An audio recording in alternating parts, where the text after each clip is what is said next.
ಬೊಳ್ಳಿಬರ್ಬದ ಸಂಭ್ರಮಡ್ ಅಖಂಡ ಭಜನಾ ಸಪ್ತಾಹನ ಆಚರಿಸಾವುದುಪ್ಪುನ ಕುಂಪಲ ಶ್ರೀ ಬಾಲಕೃಷ್ಣ ಮಂದಿರಗ್ ಸಮಾಜ ಕಲ್ಯಾಣ ಇಲಾಖಾ ಸಚಿವರು ಮಾಜಿ ಜಿಲ್ಲಾ ಉಸ್ತುವಾರಿ ಸಚಿವರು ಕೋಟ ಶ್ರೀನಿವಾಸ್ ಪೂಜಾರಿ ಶನಿವಾರ ಕಾಂಡೆ ಭೇಟಿ ಕೊರೆದು ವಿಶೇಷ ಪ್ರಾರ್ಥನೆ ಸಂದಾಯರು.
ಕುಂಪಲ ಶ್ರೀ ಬಾಲಕೃಷ್ಣ ಮಂದಿರಡು ಧಾರ್ಮಿಕ ಕಾರ್ಯಕ್ರಮಲು ಸಾಮಾಜಿಕ ಸೇವಾ ಚಟುವಟಿಕೆಲು ನಿರಂತರ ಆವೊಂದುಂಡು. ಇತ್ತೆ ಬೊಳ್ಳಿ ಪರ್ವದ ಸಂಭ್ರಮಡು ಒಂಜಿ ವಾರದ ಭಜನಾ ಸಪ್ತಾಹಲ ಮೂಲು ಬಾರಿ ಪೊರ್ಲುಡೆ ನಡತೊಂದುಂಡು.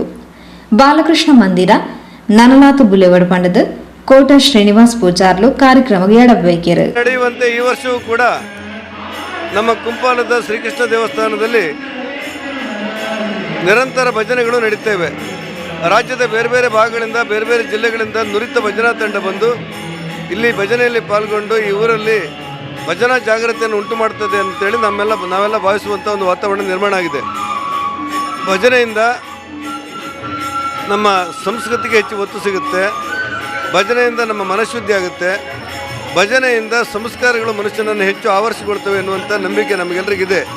ಈ ಹಿನ್ನೆಲೆಯಲ್ಲಿ ಈ ಶ್ರೀಕೃಷ್ಣ ದೇವಸ್ಥಾನದಲ್ಲಿ ನಡೆಯುವಂಥ ಭಜನೆ ಇಡೀ ಜಿಲ್ಲೆ ಮತ್ತು ರಾಜ್ಯಕ್ಕೆ ಮಾದರಿಯಾಗುವ ಮಟ್ಟದಲ್ಲಿ ಗುಣಾತ್ಮಕವಾಗಿ ಎಲ್ಲರೂ ಒಟ್ಟಾಗಿ ಒಂದಾಗಿ ಹಿಂದೂ ಧರ್ಮದ ಪ್ರತೀಕವಾಗಿರುವ ಒಟ್ಟು ಸಂಘಟನೆ ಮೂಲಕ ಈ ಭಜನಾ ಕಾರ್ಯಕ್ರಮ ಹಮ್ಮಿಕೊಂಡಿದ್ದಾರೆ.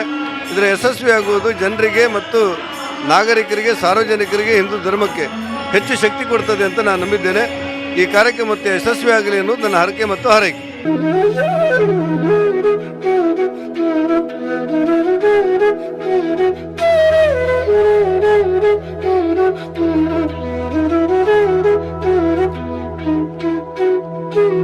ಕುಂಪಲ ಶ್ರೀ ಬಾಲಕೃಷ್ಣ ಮಂದಿರದ ಅಧ್ಯಕ್ಷರು ಸತೀಶ್ ಕುಂಪಲ, ಪ್ರಧಾನ ಕಾರ್ಯದರ್ಶಿ ರವೀಂದ್ರ ಕುಂಪಲ, ಸಂಘಟನಾ ಕಾರ್ಯದರ್ಶಿ ಪ್ರವೀಣ್ ಎಸ್ ಕುಂಪಲ, ಕೋಶಾಧಿಕಾರಿ ಸೋಮಶೇಖರ್ ಕೆ ಜಗತಾಪ್, ರಜತ ಮಹೋತ್ಸವ ಸಮಿತಿಯ ಅಧ್ಯಕ್ಷರು ಪ್ರಕಾಶ್ ಕುಂಪಲ, ಮಹಿಳಾ ಸಮಿತಿಯ ಅಧ್ಯಕ್ಷರು ಶ್ರೀಮತಿ ಸುಶೀಲಾ ಕೆ, ಉತ್ಸವ ಸಮಿತಿಯ ಅಧ್ಯಕ್ಷರು ಪ್ರವೀಣ್ ಕುಲಾಲ್, ಇಂಚಿತಿ ಪ್ರಮುಖರು ಕಾರ್ಯಕ್ರಮದ ಮುತಾಲಿಕೆಡಿದ್ದಾರೆ. ಬಿಜೆಪಿ ಮಹಿಳಾ ಮೋರ್ಚಾ ಅಧ್ಯಕ್ಷರು ಶ್ರೀಮತಿ ಧನಲಕ್ಷ್ಮಿ ಗಟ್ಟಿ, ವೈದ್ಯಕೀಯ ಪ್ರಕೋಷ್ಠ ಅಧ್ಯಕ್ಷರು ಡಾಕ್ಟರ್ ಅಣ್ಣಯ್ಯ ಕುಲಾಲ್, ಕೊಲ್ಯ ಕುಲಾಲ ಸಂಘದ ಅಧ್ಯಕ್ಷರು ಭಾಸ್ಕರ್ ಕುತ್ತಾರ್, ಇಂಚಿತಿ ಪ್ರಮುಖರು ಈ ಪೊರ್ತೋಟುಗೆ ಎತ್ತರು.